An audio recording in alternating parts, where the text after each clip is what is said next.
नमस्कार, स्वागत है आपका आर्य न्यूज में। मैं हूं आपके साथ सुमन पाल। यूपी में संडे यानी 20 फरवरी को तीसरे चरण के चुनाव संपन्न हो गया है और इसके साथ ही अब चौथे चरण के लिए मतदान होने वाले हैं। इस बीच सभी पार्टियां पूरे दमखम के साथ प्रचार करने में लगी हुई हैं और इस फेज में अयोध्या सहित कुछ बहुत महत्वपूर्ण सीट भी मानी जाती है, जहां से कई दिग्गज नेता चुनावी मैदान में हैं। चौथे फेज में ही चुनाव के लिए आज प्रचार का अंतिम दिन है और इस दौरान ही सपा नेता अखिलेश यादव आज हरदोई पहुंचे। वहां उन्होंने जनता को संबोधित करते हुए बीजेपी पर जमकर निशाना साधा है। उन्होंने कहा है कि बीजेपी गर्मी निकालने की बात करती है और हम कहते हैं कि अगर हमारी पार्टी जीतेगी तो हम युवाओं के लिए भर्ती निकालेंगे।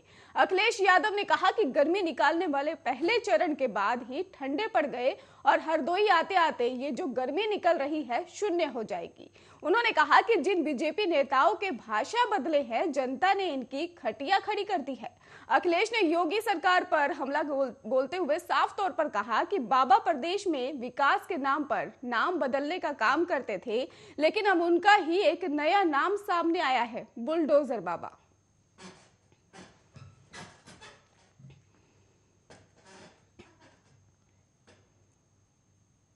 चलिए रुक करते हैं अगली खबर की ओर, जहां पर उत्तर प्रदेश में चौथे चरण के लिए आज शाम 6 बजे चुनाव प्रचार थम जाएगा और सीएम योगी आदित्यनाथ आज हरदोई पहुंचे और यहां उन्होंने शाहबाद विधानसभा में एक रैली को संबोधित किया।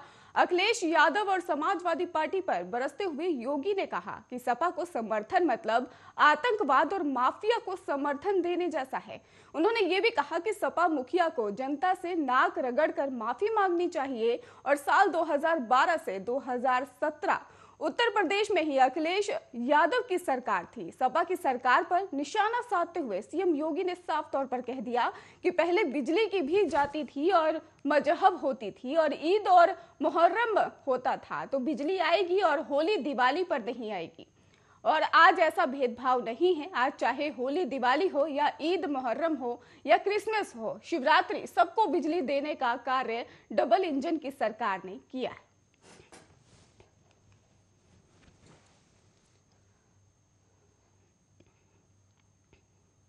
वहीं यूपी के लखनऊ में ही सरोजनी नगर विधानसभा सीट से बीजेपी प्रत्याशी राजेश्वर सिंह के समर्थन में मुख्यमंत्री योगी आदित्यनाथ ने रविवार की शाम को रोड शो किया और इसे लेकर प्रत्याशी राजेश्वर सिंह ने ट्वीट भी करके मुख्यमंत्री योगी आदित्यनाथ को धन्यवाद कहा है।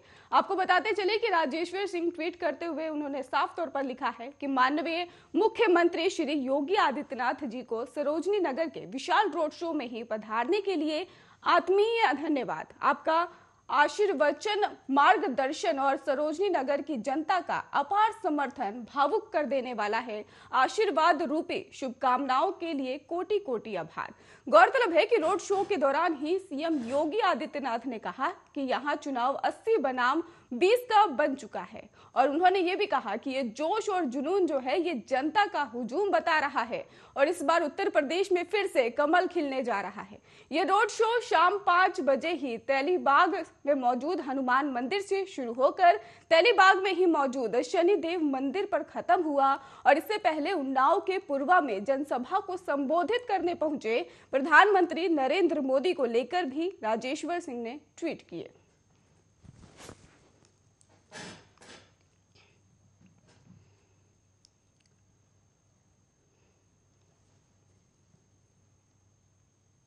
वहीं कांग्रेस नेता प्रियंका गांधी वाड्रा ने सोमवार को ही उत्तर प्रदेश में मौजूद लखनऊ में चुनावी रोड शो को किया है और इस दौरान ही उन्होंने प्रधानमंत्री नरेंद्र मोदी के बयान पर प्रतिक्रिया भी दी है। आपको बताते चले कि उन्होंने कहा है कि कांग्रेस और सपा आतंकियों से ही सहानुभूति रखते हैं और कांग्रेस की यूपी प्रभारी ने ही प्रधानमंत्री के बयान पर कहा कि वो पीएम ये सब बातें सिर्फ चुनाव की वजह से कह रहे हैं। प्रियंका ने यह भी कहा कि ये बात वो भी जानते हैं कि ये सच नहीं है, सिर्फ चुनाव के चलते ये कह रहे हैं। उन्हें अहम मुद्दों पर बात करनी चाहिए। तमाम सरकारी पद खाली होने के बावजूद आखिर यूपी में इतनी बेरोजगारी क्यों है। कांग्रेस नेता ने यह भी कहा कि पीएम ने महंगाई, बेरोजगारी और छुट्टा जानवरों पर कुछ नहीं कहा और चुनाव में वो कह रहे हैं कि उनको अब इस बारे में जानकारी मिली है। क्या सीएम ने उनको जानकारी नहीं दी? और इसके साथ ही सरकारी पद खाली हैं तो बेरोजगारी क्यों है?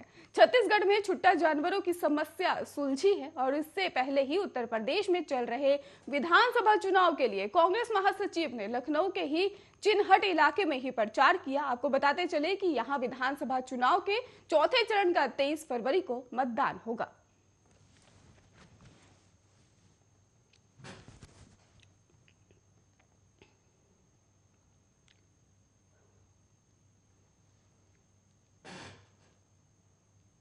राजस्थान के पूर्व मुख्यमंत्री वसुंधरा राजे ने रविवार को एक बार फिर राज्य सरकार से राजस्थान प्रशासनिक सेवा यानी कि RAS की मेंस परीक्षा स्थगित करने का आग्रह किया है।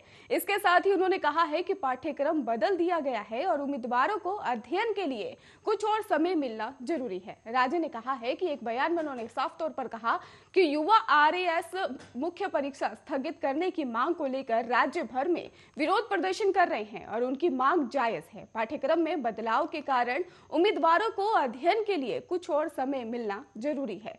उन्होंने कहा कि मैंने राज्य सरकार से RAS परीक्षा की तारीख पर पुनर्विचार करने के लिए कहा था और आज मैं फिर दोहरा रही हूं कि सरकार को इस पर पुनर्विचार करना चाहिए क्योंकि मामला बच्चों के भविष्य से जुड़ा हुआ है और उसे परीक्षा की तारीख बढ़ानी चाहिए। और इस बीच ही भाजपा सांसद किरोड़ी लाल मीणा ने आरोप लगाया है कि RAS मुख्य परीक्षा का सिलेबस साजिश के तहत ही बदला गया है।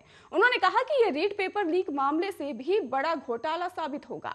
भाजपा सांसद किरोड़ी लाल मीणा ने कहा कि लोगों के लिए निश्चित समूह को लाभ पहुंचाने के लिए पाठ्यक्रम में बदलाव किया गया है।